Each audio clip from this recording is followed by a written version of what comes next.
ధనలక్ష్మికి స్థిరత్వం లేదు. ఒక దగ్గర ఒక చోట స్థిరంగా ఉండదు.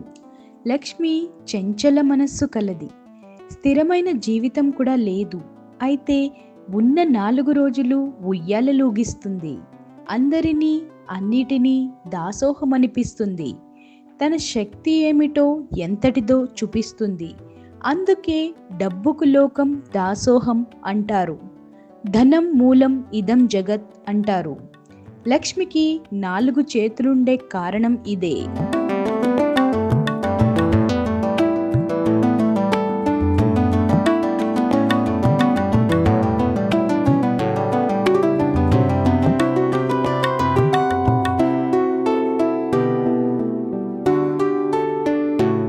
తన చంచలత్వాన్ని అందరికీ తెలియపరచడానికే శ్రీ మహాలక్ష్మి నీటి కొలనులో ఉన్న తామరలో కూర్చొని ఉంటుంది.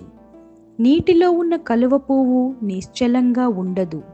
చిన్న గాలికే అటూ ఇటూ ఊగిసలాడుతుంది. కలువ పువ్వు నీటిలో ఉన్నంతసేపే నిగనిగలాడుతుంది. నీటి నుండి బయటకు తీయగానే వాడి వత్తలైపోతుంది.